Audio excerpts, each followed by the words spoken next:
नमस्कार दोस्तों, स्वागत है आपका लर्निफाई के यूट्यूब चैनल में।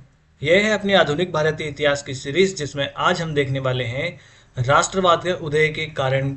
जो कुछ और कारण बच गए थे उनके बारे में। दरअसल भारत में राष्ट्रवाद के उदय से संबंधित ये हमारा दूसरा पार्ट है लेक्चर का। ठीक है, तो पिछला जो लेक्चर था उसमें भी हमने कुछ कारण देख लिए थे, जैसे अंग्रेजी भाषा का विकास था, साम्राज्यवाद था, साथ ही साथ समाचार पत्रों का योगदान किस प्रकार से था, साहित्य का योगदान किस प्रकार से हुआ करता था, है ना। इस प्रकार से कुछ कारण तो हम कल के लेक्चर में भी देख चुके हैं। आज कुछ और कारण में है जिनको आज के लेक्चर में जान लेते हैं। तो चलिए शुरू कर लेते हैं आज का लेक्चर। अब देखिए, कारणों में हम डिस्कस कर रहे थे। अब अगला कारण आ जाता है प्रजातीय विभेद। प्रजातीय विभेद मतलब देखिए, जो ब्रिटिशर्स थे वो अपने आप को क्या मानते थे? गौर वर्ण के लोग। कि भाई हम तो गौर वर्ण के लोग हैं, इसलिए हम उच्च हैं, हम श्रेष्ठ हैं आपसे। आप क्या हो? आप हो काले, है ना। काले वर्ण के लोग हो, इसलिए आप हमसे निम्न हो, है ना। मतलब आप जो है सभ्य नहीं हो, आपको सभ्य बनाना हमारा काम है, हम आपको सभ्य बनाएंगे। आप काले हो, आप अगर सीधी सिंपल भाषा में कहो तो आपको कुछ आता जाता नहीं है ना। आप बर्बर हो, आपको कोई सभ्यता नहीं है, इसलिए हम आप पे शासन कर रहे हैं और इसलिए हम आपको कभी भी बराबरी का दर्जा नहीं दे पाएंगे। इस प्रकार से जो ब्रिटिशर्स थे वो भारतवासियों के साथ में इस प्रकार से भेदभाव किया करते थे। नस्लवाद जो है वो भारतीयों के साथ किया करते थे।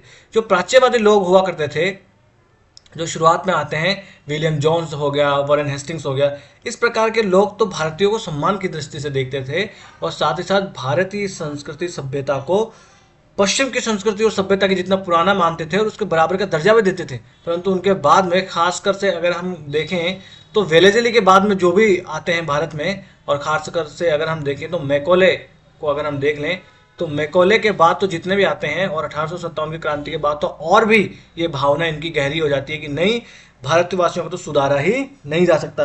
क्योंकि 1857 की क्रांति होने के पीछे एक कारण तो ये भी था ना, क्योंकि इन्होंने अंग्रेजों ने अपने भारत के जो सामाजिक आर्थिक सुधार इन्होंने भारत में किए थे, जो सामाजिक धार्मिक सुधार करे थे, वो भी तो कारण थे 1857 की क्रांति के पीछे। तो इनको लग रहा था कि नहीं, भारतवासियों को कभी नहीं सुधारा जा सकता, ये तो ऐसा ही है, ये तो स्त्रीण है। स्त्री मतलब स्त्री के योग, स्त्री के तुल्य हैं, ये हमारी पुरुष तुल्य जो हम पश्चिमी लोग हैं उनकी तुलना ये कभी नहीं कर पाएंगे। श्वेत जाति को श्रेष्ठतर माना करते थे और भारतीयों से घृणा किया करते थे। 1857 के विद्रोह के बाद तो ये प्रजातीय श्रेष्ठता और भी प्रबल हो जाती है। भारतवासियों को अर्ध नीग्रो, अर्ध गोरिल्ला, अर्ध नीग्रो कौन होते हैं? जो पश्चिमी जो माफ कीजिएगा, जो अफ्रीकी लोग होते हैं वो नीग्रो प्रजाति के लोग होते हैं। तो वो हमसे ज़्यादा काले हैं, तो हमको वो अर्ध निग्रो कहा करते थे, अर्ध गोरिल्ला हमें कहा करते थे, काला अधर्मी हमें कहा करते थे। क्योंकि धर्म तो ये क्या मानते थे? धर्म तो कोई धर्म है तो सिर्फ ईसाई धर्म है, बाकी कोई धर्म नहीं है, तो हमें अधर्मी कहा करते थे, है ना। फिर भारत, जो शिक्षित भारतीयवासी लोग थे उनसे तो और भी ज्यादा ये नफरत किया करते थे, क्योंकि वो उनके साथ तर्क वितर्क किया करते थे, है ना। आज में भी आप कभी देखना, शिक्षित कोई होगा आपके आसपास में तो वो तर्क वितर्क करता है ना। और उस तर्क वितर्क की वजह से फिर उनसे थोड़ी नफरत भी करते हैं लोग, है ना, उनसे थोड़ा कटते हैं लोग। भारतवासियों को व्यंग कर करके ऐसे चित्रों में दिखाया करते थे कि भारतवासी ऐसे कोई जंतु है जिसका आधा शरीर वनमानुष का है, आधा नीग्रो बना हुआ है, और उसे सिर्फ लठ के दम पे ही समझाया जा सकता है ना। यानी कैरेट और स्टिक वाली जो तकनीक है वही उसके साथ अपनाई जा सकती है ना। उसे सब के दम पे ही समझता है, लातों के भूते बातों से नहीं मानते हैं, है ना। तो जब ये भावना भारतीयों के प्रति ये रखते थे, और भारतीय जब पश्चिमी देशों में जाते हैं अंग्रेजी के प्रभाव के माध्यम से, और जब उनके पता लगता है कि नहीं, पश्चिमी देशों में ऐसा नहीं होता है, वहाँ सबको बराबरी का अधिकार दिया जाता है, वहाँ लोकतंत्र है, तो हमें भी अधिकार चाहिए, हम भी जो है वो रानी की प्रजा हैं, हम भी महारानी की प्रजा हैं, ब्रिटिश साम्राज्य का हिस्सा हैं, हमें भी बराबरी के अधिकार मिलने चाहिए। और जब आप कभी भी देखना, आपसे भी कोई लोग ऐसे नफरत से करेंगे तो आप एक जैसे लोग जो होंगे वो इकट्ठा हो जाते हैं। आज भी जाकर देखिए, अगर किसान परेशान है तो सारे किसान इकट्ठा हो जाएं, ड्राइवर परेशान है तो सारे ड्राइवर परेशान हो जाते हैं सरकार के विरुद्ध, है ना। तो यही तो है राष्ट्रवाद, ठीक है। फिर आर्थिक शोषण के बारे में तो आपको बताने की मुझे यहाँ जरूरत नहीं है। किस प्रकार से आर्थिक शोषण किया करते थे अंग्रेज लोग भारतीयों का? सबसे पहले तो भारत में जब ये लोग आए तो लगान वसूली के लिए इन्होंने सबसे ज्यादा 3 पद्धतियां अपनाई, है ना। राजस्व वसूली, अधिक से अधिक मात्रा में राजस्व वसूल करो, चाहे भारतीय मरे हो और चाहे कुछ भी हो। इसलिए अकाल जो है ना, वो अकाल भारत में मतलब आपको कि हर दशक में एक ना एक अकाल तो पड़ ही जाया करता था। तो इन्होंने तीन कौन सी वो अपनाई थी? स्थायी बंदोबस्त, है ना, स्थायी बंदोबस्त अपनाई थी। फिर रैयतवाड़ी और महालवाड़ी, ये सब चीज़ें आप लिखना एग्जाम में। तो रैयतवाड़ी, महालवाड़ी, स्थायी बंदोबस्त, इस प्रकार की जो है राजस्व व्यवस्था अपना कर उन्होंने पूरी तरीके से भारतीय किसानों को ध्वस्त कर दिया। फिर नकदी फसलें ये लोग उगाने लगे, है ना, जबरदस्ती। अब मान लो अगर गेहूं और जौ ऐसे कुछ फसलें उगाएं और मान लो थोड़ा बहुत कम भी हो गया तो कम से कम खाने के लिए तो हैं। नकदी फसलें जैसे नील, है ना, जैसे कपास, इस प्रकार की फसलें ये उगाने लगे। फिर ये इंटरनेशनल मार्केट पे और डिपेंड हुआ करती थी। पिछले लेक्चर्स में मैंने बताया था किस प्रकार से अमेरिकी गृह युद्ध की वजह से 1860-65 में जो है किस प्रकार से नील के जो सॉरी कपास के किसान जो हैं वो परेशान हो जाते हैं, और इसी से परेशान आकर वो क्या करते हैं, दक्कन में दंगे कर दिए जाते हैं। फिर दक्कन दंगा आयोग बनाया जाता है ना। तो ये सब चीज़ें आर्थिक शोषण इनकी वजह से भारतीयों का होता है। साथ ही साथ भारत में विऔद्योगिकरण कर दिया जाता है। विऔद्योगिकरण मतलब पहले जो भारत में औद्योगिक जो उद्योग धंधे चला करते थे, जो हमारे आप कहो कि जो कुटीर उद्योग हुआ करते थे, यानी घरों में ही बनाया करते थे, राजा महाराजा को वो सप्लाई किया करते थे, तो उन राजा महाराजाओं को की गद्दी इन्होंने छीन ली। तो अब वो इस्तेमाल करने वाले लोग ही नहीं रहे, तो वो कपड़ा किसके लिए बनाएंगे।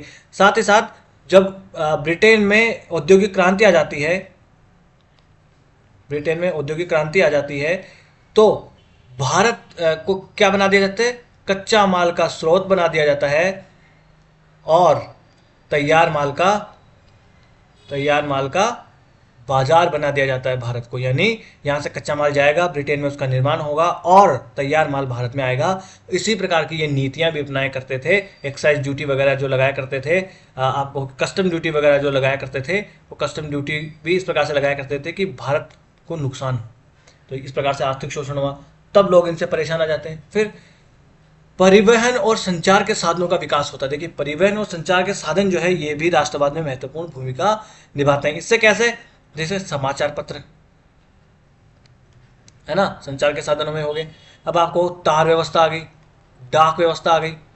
तो तार डाक व्यवस्था से पत्र भेजे जा सकते थे। यानी अब बंबई का व्यक्ति मद्रास में जो नेता थे राष्ट्रवादी, उनको तार भेज सकता था, उनको पत्र भेज सकता था। समझ रहे आप। रेलवे आ गई, है ना, और सड़क व्यवस्था शुरू कर दी गई। तो इन सब व्यवस्थाओं से भी क्या हुआ कि भारतीय लोगों के बीच में इंटरेक्शन बढ़ा, उनमें बातचीत होने लगी, उनमें बहसें, आप कहो कि चर्चाएं होने लगी भारत के मुद्दों पर। इसकी वजह से भारत के लोगों में राष्ट्रीयता का विकास होता है। रेलवे, सबसे पहले रेलवे कब शुरू होती है? 1853 में शुरू होती है, अप्रैल 1853 में। कहाँ से कहाँ तक? मुंबई से, तब उसे बॉम्बे कहा जाता था, मुंबई से ठाणे तक। मुंबई से ठाणे तक पहली ट्रेन चली थी, है ना। तो इस प्रकार से इन परिवहन और संचार के साधनों ने भी भारत में राष्ट्रवाद के विस्तार में महत्वपूर्ण भूमिका निभाई, क्योंकि लोग एक दूसरे से मिले, एक दूसरे से बातें करने लगे, एक दूसरे का दुख दर्द समझने लगे, और लोगों को लगा कि हमारे इस दुख दर्द के पीछे हैं कौन? बोले अंग्रेज हैं। यार आप भी अंग्रेजों से परेशान, हम भी अंग्रेजों से परेशान, चलो एक काम करते हैं, फलानी डेट को फलानी जगह पर मिलेंगे, बरगद के पेड़ के नीचे आना, सब लोग वहाँ मिलेंगे, बैठेंगे और चर्चा करेंगे इस बात पर। तो फिर वहाँ चर्चा करते थे। और जब भी ऐसे कोई राजनीतिक चर्चा होती है तो कोई ना कोई उस पर कंक्लूजन पे पहुँचते कि नहीं यार अब इस बार तो इस सरकार को हटाना है। तो तब तो वोट नहीं होते थे, तो क्या करेंगे भाई, अब तो कुछ करना पड़ेगा, कोई विद्रोह करते हैं सरकार के लिए, है ना। तो ये सब चीज़ें राष्ट्रवाद के विकास में महत्वपूर्ण योगदान करती हैं। उसके बाद में आ जाता है इल्बर्ट बिल। कल के लेक्चर्स में भी मैंने जो वो महत्वपूर्ण तथ्य बताए थे तब मैंने वहाँ बताया था। इल्बर्ट बिल समझने से पहले हम ये समझते हैं कि हुआ क्या करता था। भारत में दो तरीके के लोग रहते थे। एक ब्रिटिश लोग जो इंग्लैंड में जन्मे हैं, है ना, यानी कि ब्रिटेन, जो ग्रेट ब्रिटेन है उसमें जन्मे व्यक्ति हैं, और एक भारतीय लोग जो भारत में पैदा हुए हैं। अब देखिए, अब न्यायाधीश जो है वो तो दोनों हो सकते थे, ब्रिटिशर्स भी हो सकते थे, भारतीय भी हो सकते थे। हालांकि निचले पदों पर जो मुंसिफ अदालतें हुआ करती थी वहां पर न्यायाधीश हुआ करते। शुरू में 1833 के एक्ट के बाद में ये बनने लगे थे। बाद में तो देखिए एमजी रानाडे होते हैं,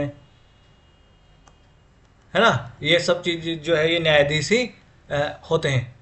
अब देखिए, तो दोनों यहाँ पर न्यायाधीश है। समझ गया आप बात? एक ब्रिटिशर्स न्यायाधीश व्यक्ति भारत में रहते हैं और एक भारतीय लोग भारत में रहते हैं। अब न्यायाधीश कौन हो सकता है? या तो ब्रिटिश जो है वो न्यायाधीश हो सकता है, या तो भारतीय न्यायाधीश हो सकता है। तो जो ब्रिटिशर्स न्यायाधीश है वो तो चाहे भारतीय हो या ब्रिटिशर्स हो, दोनों के मामले सुन सकता था और सजा भी दे सकता था। परंतु जो भारतीय न्यायाधीश है उसको, भारतीय लोगों को तो वो सजा दे सकता था और फैसला सुना सकता था, परंतु अगर कोई ब्रिटेन में जन्मा हुआ व्यक्ति है, उस ब्रिटेन में जन्मे हुए व्यक्ति पर भारतीय न्यायाधीश कोई फैसला नहीं सुना सकता था, या उसका आप कहो कि केस ही नहीं सुन सकता था। इस प्रकार से व्यवस्था हुआ करती थी।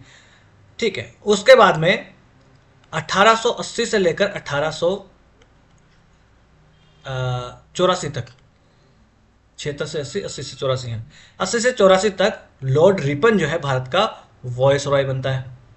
और ब्रिटेन में सरकार किसकी बन जाती है? ब्रिटेन में सरकार बन जाती है जो वहाँ का एक तो कंजर्वेटिव होता है, एक होते हैं लेबर पार्टी, या आप जिसे कह सकते हो कि लिबरल पार्टी, है ना। तो लिबरल पार्टी की सरकार बन जाती है ब्रिटेन में। तो लिबरल पार्टी थोड़ी सी ऐसे होती थी कि भारतीयों को भाई कुछ अधिकार दिए जाने चाहिए, इसलिए वहाँ पर लिटन जो खराब हुआ करता था, कंजर्वेटिव हुआ करता था, उसकी जगह पर भारत में अब कौन बन जाता है वॉयसरॉय? Lord Ripon. देखिए समझना ये किस प्रकार से राजनीतिक प्रशासन को प्रभावित करती है। यहाँ पर आप देखना, अगर पबेट अगर आपका कोई सब्जेक्ट हो तो, है ना। तो ये देखिए राजनीति, लिबरल पार्टी की सरकार, इसलिए लिबरल व्यक्ति ही प्रशासन में आया वॉयसरॉय रिपन बन के। रिपन को लगा यार ये तो गलत हो रहा है कि भारतीय लोग जो है ये नहीं सुन पा रहे हैं इनका केस। तो रिपन क्या करता है, पी इल्बर्ट की अध्यक्षता में एक विधेयक बनवाता है, और पी इल्बर्ट जो है वो एक विधेयक रखते हैं 1883 में एक विधेयक रखते हैं। बाद में इनके नाम से इनको इल्बर्ट बिल कहा जाने लगा। तो इल्बर्ट बिल जो है उसमें क्या था, जो अयोग्यता इनके ऊपर थी ना भारतीय न्यायाधीशों के ऊपर कि आप केस नहीं सुन सकते ब्रिटेन में जन्मे लोगों पर, यूरोपीय लोगों का केस नहीं सुन सकते, तो इस बिल में ये प्रावधान था कि भारतीयों से ये अयोग्यता जो है उसका निवारण कर दिया जाएगा। यानी अब भारतीय लोग भी ब्रिटेन में या यूरोप में जन्मे किसी व्यक्ति का केस सुन सकते थे। तो इस प्रकार से ये था बिल, इल्बर्ट बिल। अब विवाद क्या हुआ, जब लोगों को लगा जब ब्रिटिशर्स को इस बात का पता लगा कि भारतीय न्यायाधीश अब हमारा फैसला करेंगे, हमारा केस सुनेंगे, तो उनको इस बात से डर लगने लगा कि किस प्रकार से ये भारत के जो स्त्रीण बाबू हैं, ये किस प्रकार से अपने हमारी स्त्रियों की का सम्मान किस प्रकार से कर पाएंगे, हमारा सम्मान किस प्रकार से कर पाएंगे, ये तो लायक ही नहीं है हमारा केस सुनने के, है ना। हमें तो नीचा माना ही करते थे वो, और हमारी स्त्रियों का ये किस प्रकार से सम्मान करेंगे, क्योंकि भारतीय लोग, माफ़ करना अगर आपको बुरा लगे इस बात का, पर भारत में परंपरागत रूप से यही माना जाता है कि महिला तो पति के, जो पत्नी है वो तो पति की जूती का समान होती है। ये आप आज भी गांव में जाके पूछ लेना किसी को, हम बहुत डींगे हाँक सकते हैं कि यत्र नारी से पूजनते रमंत तत्र देवता, ये सब किताबों में लिखी हुई चीज़ें हैं। वास्तविकता में ऐसा नहीं होता था। स्त्रियों की दशा बहुत खराब थी हमारे यहाँ। तो ये कहते थे कि जब ये अपनी स्त्रियों का सम्मान नहीं कर सकते तो हमारी स्त्रियों का क्या सम्मान करेंगे। इस बात से ही इनको बहुत बुरा लगता है और ये सब विरोध करने के लिए आ जाते हैं कि नहीं भाई, ये सब चीज़ें तो हम नहीं होने देंगे, कोई भारतीय हमारा केस सुने, ये नहीं हो सकता। तो इन्होंने एक यूरोपियन रक्षा संगठन नाम की संस्था बना ली कि भाई सब लोग आओ और विरोध करो इस बात का। बाद में परेशान होकर इल्बर्ट बिल को वापस ले लिया जाता है रिपन के द्वारा, और बेचारे बाद में एक आप कहो कि समझौता सा ये कर लेते हैं और एक नरम विधेयक पास करते हैं। उस नरम विधेयक में ये होता है कि हाँ, भारतीय लोग सुन सकते हैं मगर अकेले भारतीय नहीं सुन सकते। उसमें क्या होगा, भारतीय प्लस ब्रिटिशर्स जो है या यूरोपीय आप कहो, उनकी मिली जुली जो जूरी हुआ करती थी, मिली जुली जूरी जो थी, माफ कीजिएगा, मिली जुली जूरी जो थी वो इसका जो है केस सुन सकती है ब्रिटिशर्स का, है ना। और जब इन्होंने बना लिया यूरोपीय रक्षा संगठन, तो भारत में भी सुरेंद्र नाथ बनर्जी नाम के व्यक्ति थे। सुरेंद्र नाथ बनर्जी ने कहा कि भाई ये लोग बना रहे तो हम भी बनाएंगे। तो इन्होंने बना लिया राष्ट्रीय सम्मेलन, यानी नेशनल कॉन्फ्रेंस। नेशनल कॉन्फ्रेंस इन्होंने बुलाया 1883 में ही, जो कि कांग्रेस का एक पूर्वगामी संगठन हुआ करता था। अगले लेक्चर में हम इसके बारे में देखेंगे कि कांग्रेस का जो पूर्वगामी संगठन था वो कौन कौन से कांग्रेस के पूर्वगामी संगठन हुआ करते थे, माफ कीजिएगा, हाँ जी, तो नेशनल कांग्रेस कॉन्फ्रेंस जो है वो बुला लेते हैं सुरेंद्र नाथ बनर्जी की, भाई ये विरोध कर रहे हैं तो हम भी भाई इसका अब क्या करेंगे, ये विरोध करें तो हम उसका समर्थन करेंगे, माफ कीजिएगा, कभी कभी अपने आप आगे बढ़ने लगता है। चलिए,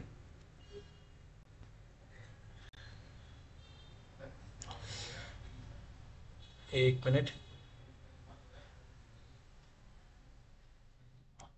तो इस प्रकार से क्या होता था कि भारतीयों के साथ जो गलत व्यवहार किया जा रहा था, है ना, इल्बर्ट बिल के माध्यम से बाद में इसको सही करने की कोशिश की गई, परंतु इसको फिर भी ब्रिटिशर्स के विरोध की वजह से वापस इसको ले लिया जाता है ना। अब यहाँ पर देखिए एक क्वेश्चन आपको अभी मैं दिखाऊंगा, थोड़ी सी लैपटॉप में समस्या आ रही है, माफ कीजिएगा। हाँ जी, यहाँ पर आप देखिए इस प्रकार से इल्बर्ट बिल के बारे में 2013 में क्वेश्चन भी पूछ लिया था यूपीएससी ने कि इल्बर्ट विवाद जो है वो किससे संबंधित हुआ करता था।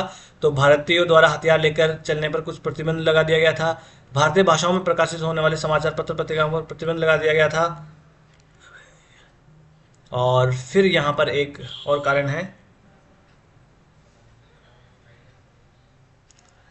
माफ कीजिएगा,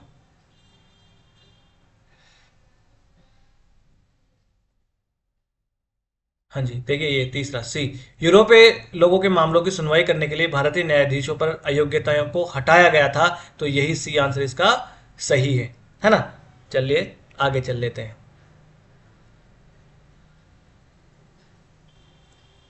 हाँ जी, अब अगला आ जाता है, अन्य देशों में जो स्वाधीनता संग्राम चल रहा था उसकी सफलता ने भी भारतीय लोगों में राष्ट्रवाद की भावना को बढ़ावा दिया।